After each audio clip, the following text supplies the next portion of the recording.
নমস্কাৰ আজিৰ ভিডিঅ'টো অলপ বেলেগ হ'বলৈ গৈ আছে অসমৰ এক বিশেষ চৰ্চিত প্ৰেম ৰিতুল হুছেইন আৰু জ্যোতিস্মিতা কলিতাৰ আমি সকলোৱে জানো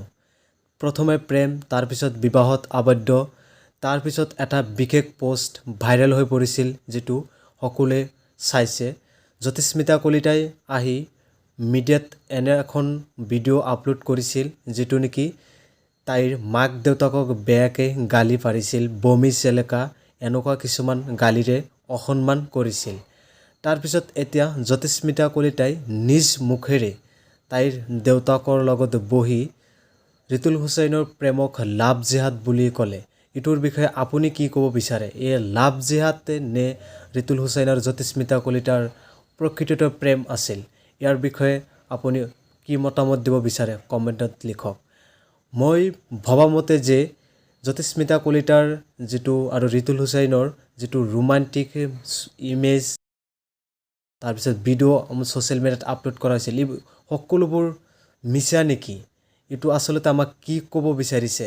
এতিয়াতো ৰিতুল হুছেইনৰ ক্লামক লাভ জিহাদ বুলি কৈ আছে এটা ভিডিঅ' চাই হাত ধৰি আজি বহু দূৰ আহি পালো বিচাৰে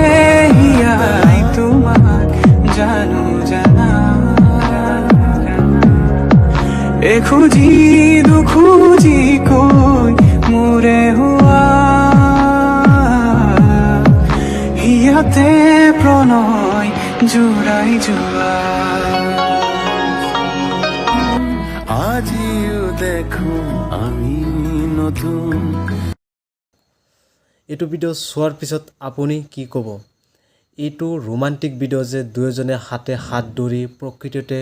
খুচকাৰি আছে বা ৰোমান্স এনেকুৱা ৰোমান্টিক ভিডিঅ' আৰু জ্যোতিস্মিতা কলিতাই কৈছে ৰিতুল হুছেইনে তাইক কিডন্যাপ কৰিছিল আৰু জ্যোতিস্মিতা নিজ মুখেৰে কৈছিল যে ৰিতুল হুছেইনৰ তাতে মই 4বাৰ কৈ পলাই আহিছো এনেকুৱা বিভিন্ন ধৰণৰ ভিডিঅ' অসমৰ ৰাইজে চাইছে এতিয়া কি জ্যোতিস্মিতা কলিতাই আগতে যি ভিডিঅ'বোৰ আপলোড কৰিছিল সকলোবোৰ আমি মিছা বুলি ভাবিব লাগিব নেকি ইয়া প্ৰেম আছিল নে লাভ জিহাদ এক নাটক নেকি আপোনাৰ মতামত কমেন্ট কৰি জনাব আজিলৈকে ভিডিঅ'টো ইমানেই শেষ কৰিছো